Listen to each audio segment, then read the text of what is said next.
Welcome to Work in Progress, Conversations with Creators. I'm your host, Logan Royce Beitman. On today's program, I have with me Dan Perlman, a very funny comedian from New York City who is just here in Santa Fe for the Santa Fe International Film Festival with a film he made called Being Bublé, which is about his journey to become a Michael Bublé impersonator. We talked about that and a lot more.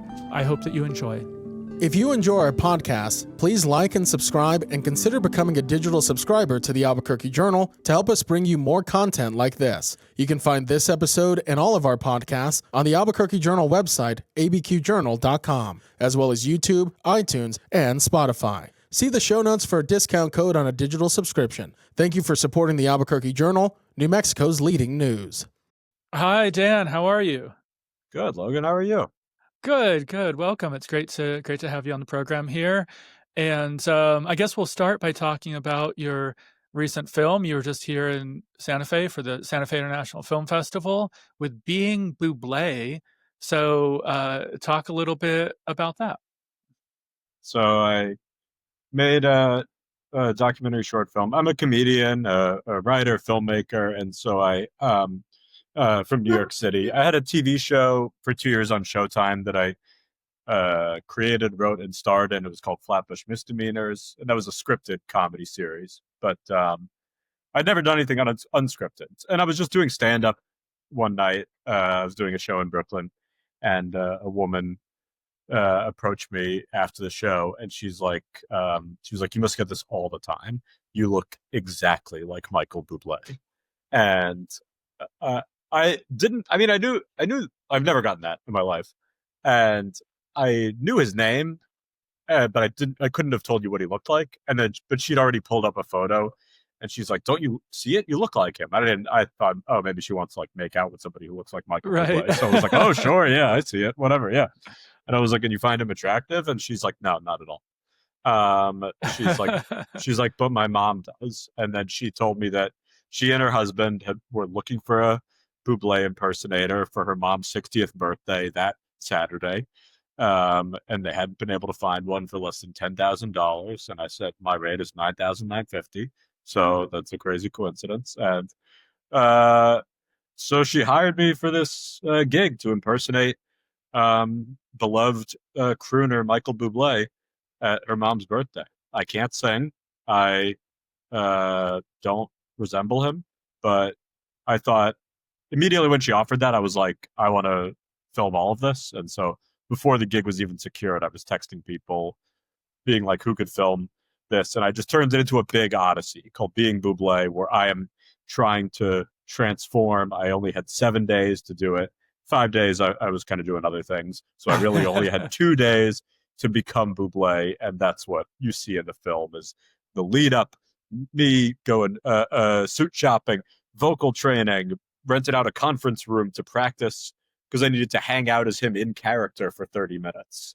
And so I did that, and then the gig itself, and then the crazy aftermath of the gig. So it's a 20-minute doc short. It's totally silly. It's the most fun thing I've ever done. It brought me so much joy, all of it. Yeah. No, it's really great. And there's one point where like you're staring up at the moon and you sort of see his face. I love those little touches. Yeah, just these little silly moments. I mean, it's just so fun to kind of like, I teach screenwriting at a college, and I always tell the kids it's like intro screenwriting, and I always tell the kids because they always want to like.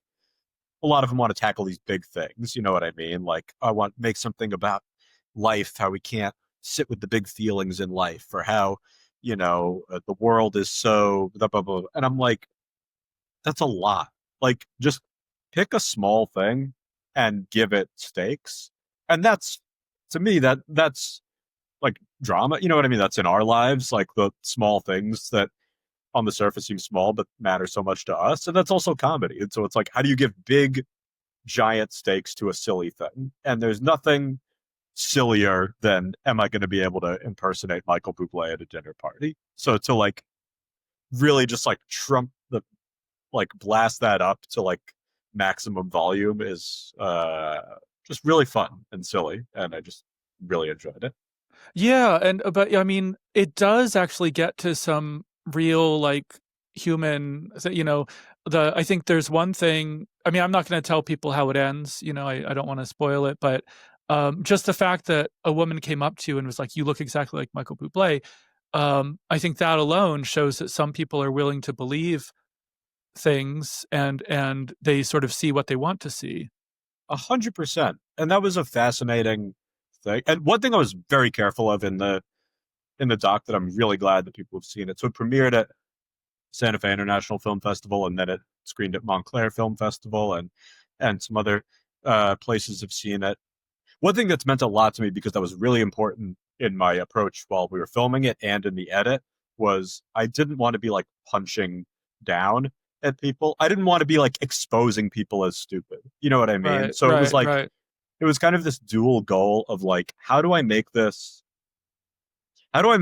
fun for people watching at home while also making it fun for the people in the room? I didn't want to sacrifice the joy of the people in the room just for the film. Do you know what I mean? So like, Yeah, I yeah, and I I didn't think, I want. mean, Yeah, go ahead. well, no, just I mean, I think we talked about this a little bit, Hmm. you and I before, where like you mentioned some other like there's like Sacha Baron Cohen, some Hmm. of his stunts that he does, or Sure, like Nathan Fielding or that kind, sure, where sometimes people are kind of not sure what they're getting into, and there's some right. element of deception here, but I think it is like you're saying maybe a bit more good natured.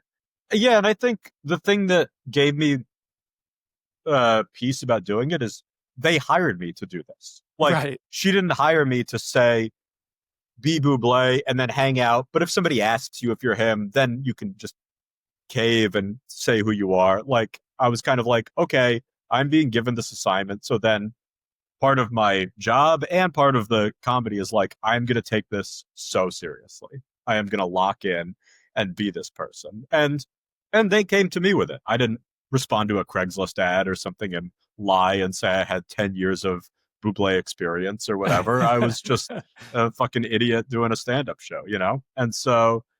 Um and so then it's kind of like, okay, well then how do I commit to that? And also how do I give them what they want, which is they want to feel like Buble is in front of them, in the room with them. And that goes to that's what I was saying in the Q&A. Somebody asked at Santa Fe if how many people really thought I was Buble, and I kind of like landed on something I thought was just like, I think some people believed I was Buble, some people believed I was not Buble, and some people thought I was not Buble and then came to believe that I was, in the same way Yeah. that people find faith. You know what I mean? They find it, they lose it, it comes to them again. It's whatever helps people, and Yeah, yeah. So like if the comedy thing doesn't work out in the future, you could always consider like becoming a religious leader, I suppose. Oh, there's look, that's we're Krim. we're being joined by a cat, it looked like. Yeah, that's Krim. She always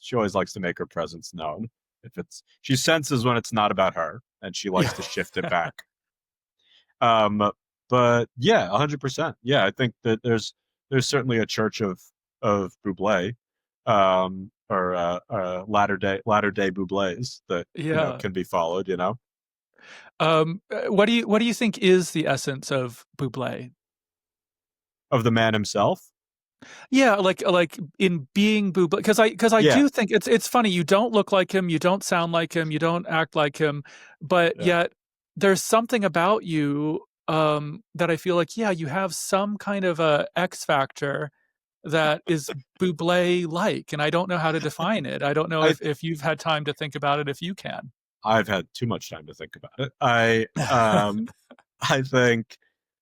think well, I think on the more self-deprecating side, I think there's something maybe generic and projectable about me. So I could just be a bit of a manila envelope on a beige wall, and it's like, sure, you can round it up, and I'm just a guy with a beard, so you can say that. But I think for Buble, I think there's something where it's just kind of like, that patter, like in between a musician's performance, like at a concert, you know what I mean? Yeah, Like he'll finish a yeah, song and it'll be like, San Francisco, you're looking wonderful tonight. And I yeah, got yeah, one yeah. thing to say for you. I left my heart, or whatever, just like nonsense, but it's just like air, and it makes people feel nice for a second, and then on they go. And so I was just kind of like, I was taking that as kind of like, that's the vibration that he exists on to people, is just like this thing that is totally harmless and reflects back to you whatever you want to see. And I hope you're having a beautiful night, and isn't really saying anything, but is just kind of making sounds, and it gives people some nice comfort and reflects something back to them. And there was also something nice and freeing about that as somebody who's performed a lot, and as somebody who, having done stand-up for a long time, like, you put a lot of thought into, like, you write your jokes and you want people to like your jokes and your point of view and this and that. And there's something nice about shedding all of that and just being like, you know what? I'm just going to bring a good energy, because that's literally all I have to offer here. I am bringing nothing concretely strong to the table, objectively. So I just need to bring that positive energy and make it fun for you in the room. And hopefully that was kind of the essence of it that I was trying to hit. Yeah. So for Halloween this year, were you Bublé? Yeah, not intentionally, but I was, You just showed up as yourself. You're like, oh, Bublé, yeah, good one. It's just when the costume is within, then it just makes it. It's everywhere. You don't have to go to the shop. Yeah. Yeah. So you were talking about like writing jokes or writing routines, and I'd be curious a little bit more about like what is your process when you're creating your stand-up.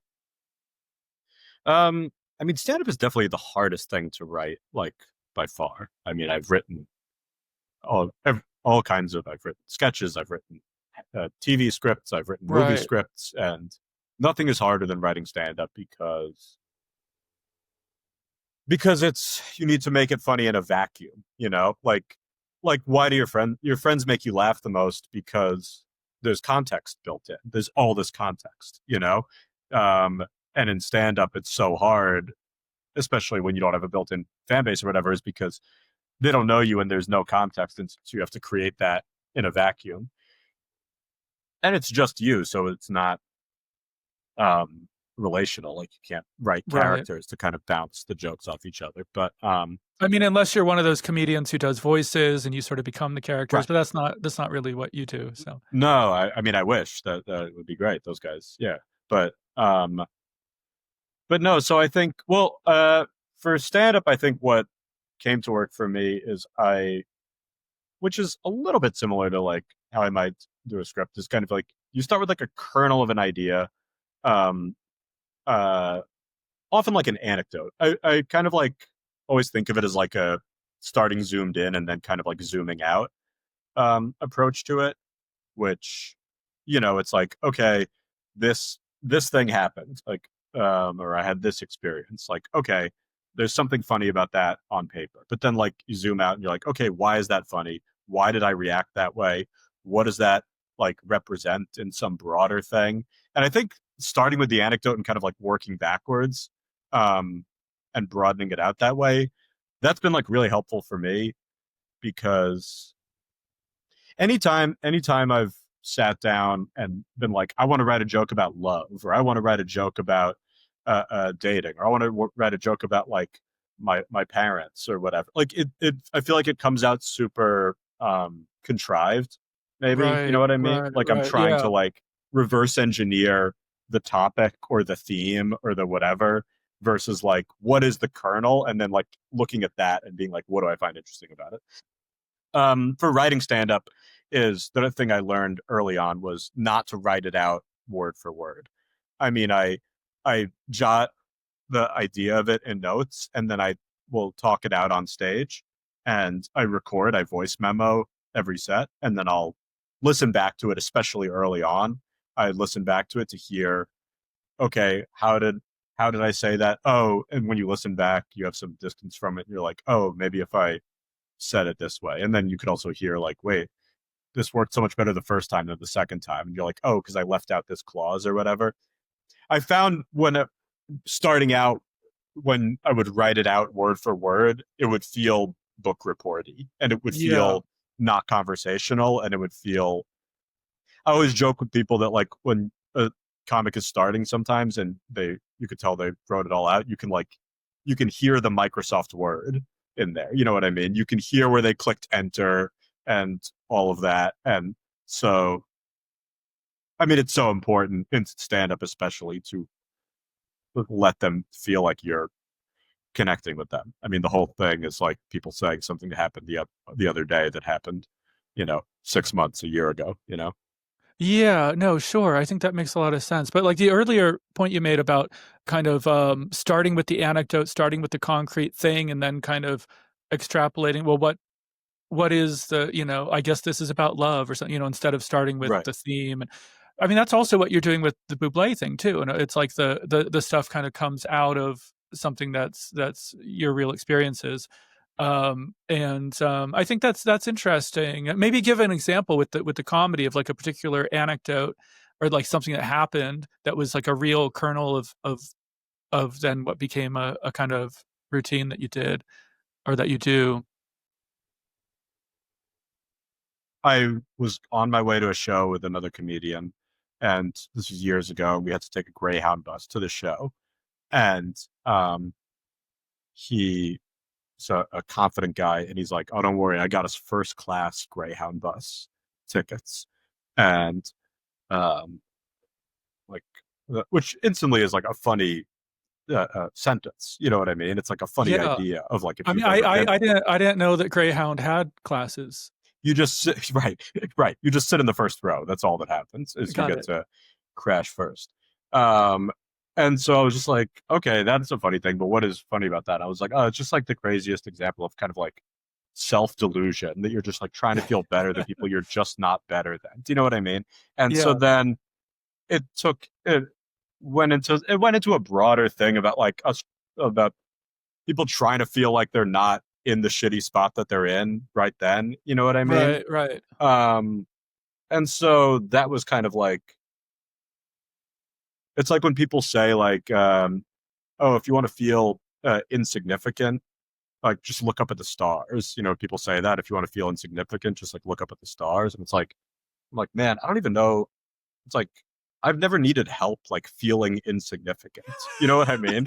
like, like I don't think Uh, if you're on a Greyhound bus, you're insignificant. Like you don't have to look up at the Milky Way. There's a Butterfinger smushed to your chair. That's how it goes. And so that was a thing where it's like, okay, that started with that. And then you get into I'm literally then from there I go to the universe or whatever. But I started with this little thing and then broadened it so heavily.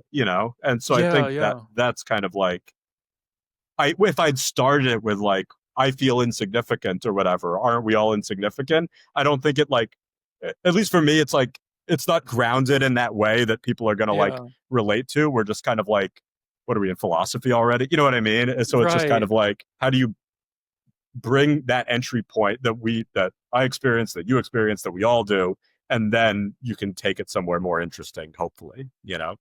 Yeah, and this brings up another point, which is that, I think, um, I don't know, like the line between comedy and tragedy is always a very fine one. Lots of people have talked about this, but I mean, feeling insignificant and, maybe being broke and being on a Greyhound bus and having, Sure. crap stuck to your pants or whatever, Sure. like Yeah. it could be really sad and, and maybe it is in the moment, but like, yeah, I guess well, this is sort of also, I guess, the question a lot of comedians, they say, have some, um, it's sort of a stereotype, but that, you're really tortured people. You had like a bad upbringing or have a Sure. lot of problem, crippling depression or anxiety. Sure. So, I mean, Sure. do you feel like that's true for you? Does your comedy come from a dark place?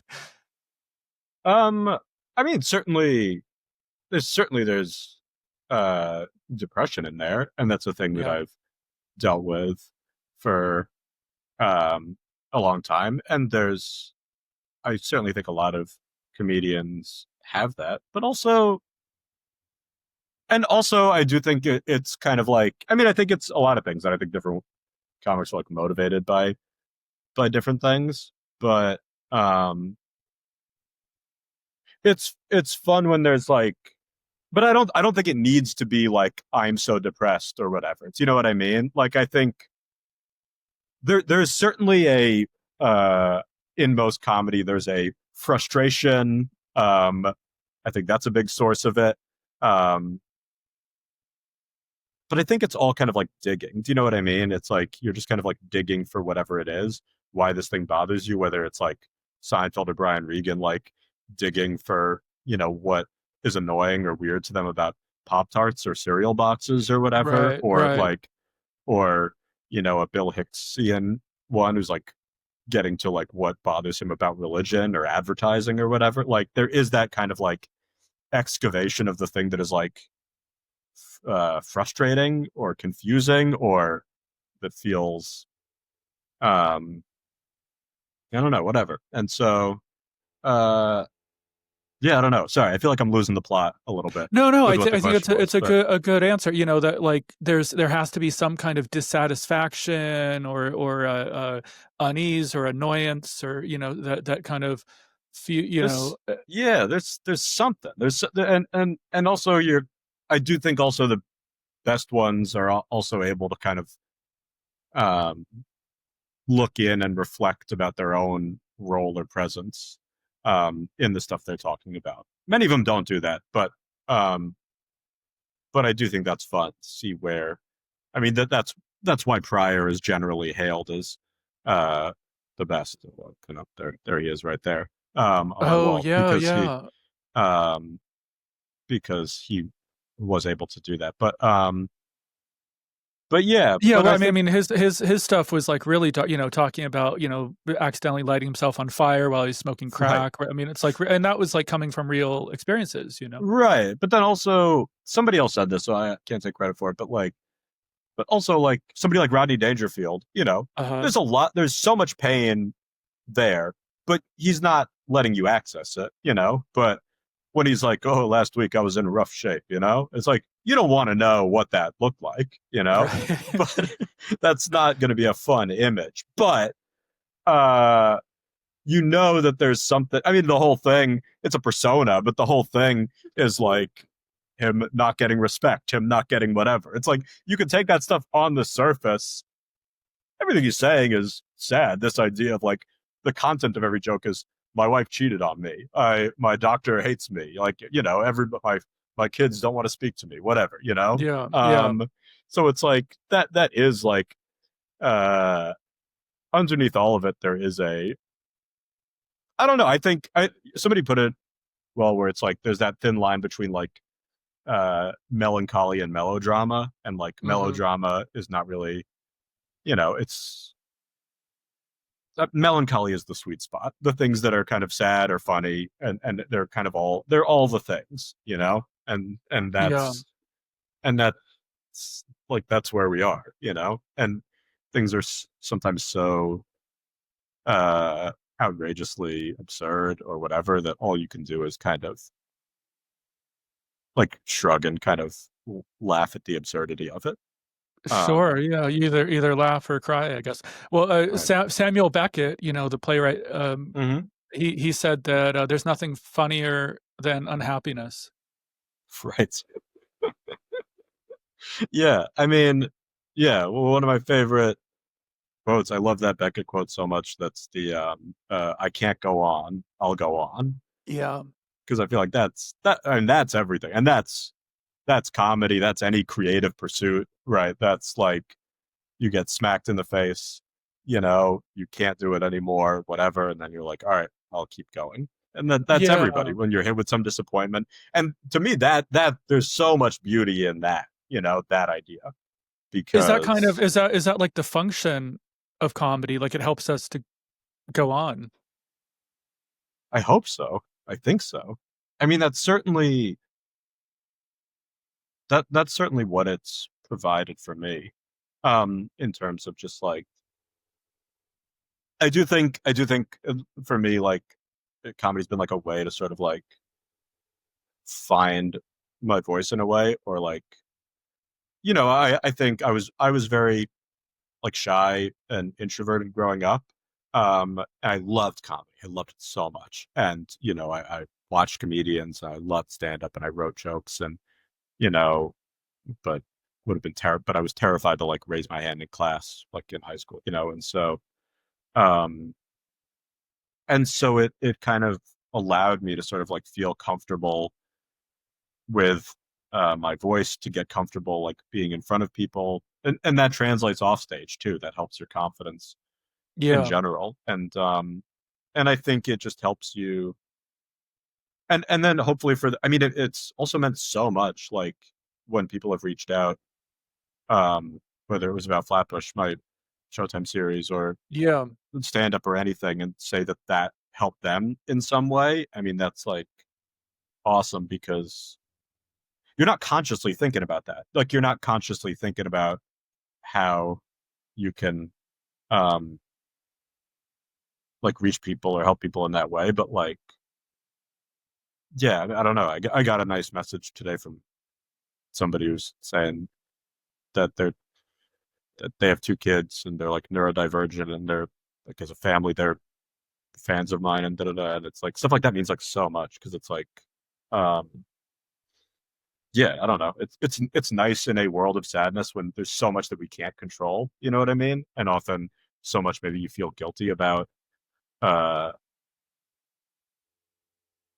should I be doing more? Can I be doing more? What does more even look like, or whatever? You know, Yeah. Yeah. that Yeah. there's anyone who finds that of value. I mean, that's really all we can do, is kind of like connect with people in that way. And if the best way to connect with people is to let them think Michael Bublé is in front of them for 30 seconds, you know, then I'm happy to do it, you know?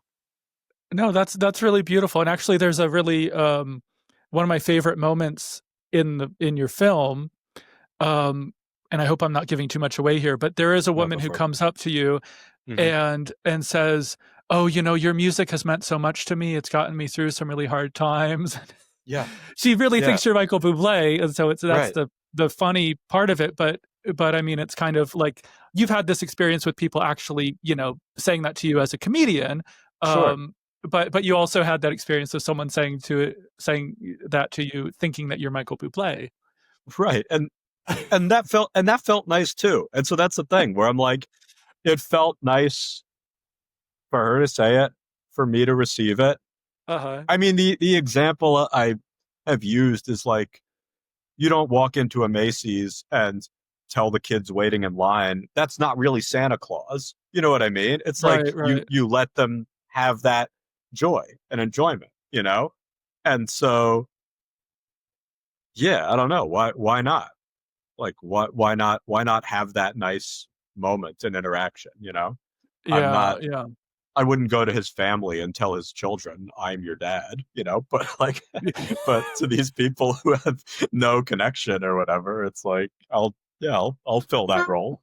Yeah, well, they would probably know the difference, I would They hope. would- I I mean, would hope, I would hope, although we're in has crazy has times, has and has has Michael Bublé seen the film yet? he has seen the film, and Yeah?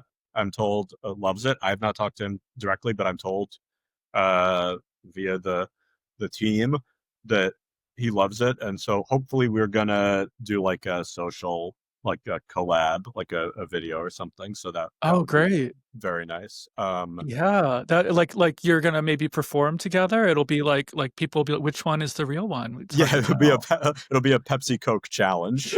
I'm trying to name that Buble, you know. Yeah, well, that's fantastic. I'm excited. Let me know when that happens so we can see it. And 100%. yeah, thank you again for being here. It's just been really great talking with you, and I really enjoyed this. Thanks so much, Logan. It was really nice.